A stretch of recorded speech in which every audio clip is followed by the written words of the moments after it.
فَإِنْ آمَنُوا، پس اگر وہ بھی ایمان لے آئیں، یعنی یہود و نصارہ بھی ایمان لے آئیں، بِمِثْلِ مَا آمَنْتُمْ بِهِ، اس طریقے پر جس طریقے پہ اے مسلمانوں تم اور تمہارے پیغمبر لے کر آئے ہوئے ہیں ایمان، فَقَدْ اهْتَدَوْا، تو وہ پھر ہدایت پا جائیں گے۔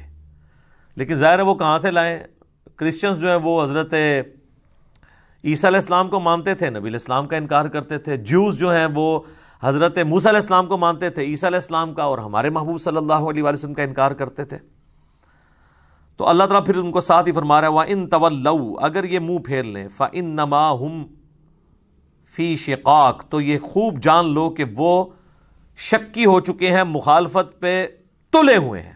فَسَيَكْفِيكَهُمُ اللَّهُ، تو پھر ایسوں کے مقابلے پر اللہ تمہارے لیے کافی ہے۔ وَهُوَ السَّمِيعُ الْعَلِيمُ، اور وہ سننے والا ہے، علم والا ہے۔ تو جو ڈھیٹ لوگ ہیں ان کو ان کے حال پہ چھوڑ دینا ہے، اللہ پر توکل کرنا ہے۔ یہ جو آیت ہے فَسَيَكْفِيكَهُمُ اللَّهُ، یہ آیت اس اعتبار سے بھی بڑی اہم ہے کہ جو توپ کاپی میوزیم ہے ٹرکی کے اندر، جہاں پہ مصحف عثمانی رکھا ہوا ہے میوزیم کے اندر، وہ مصحف کا وہ پورشن اس میں آج بھی کھلا ہوا ہے کہ حضرت عثمان غنی رضی اللہ تعالیٰ عنہ جب تلاوت کر رہے تھے اور ان پہ قاتلانہ حملہ ہوا تو ان کے خون کا جو دھبا ہے وہ جس حصے کے اوپر پڑا وہ یہی آیت کا یہ والا حصہ تھا، فَسَيَكْفِيكَهُمُ اللَّهُ، تیرے لیے اللہ ہی کافی ہے۔ تو حضرت عثمان کے لیے اللہ ہی کافی ہے رضی اللہ تعالیٰ عنہ علیہ السلام۔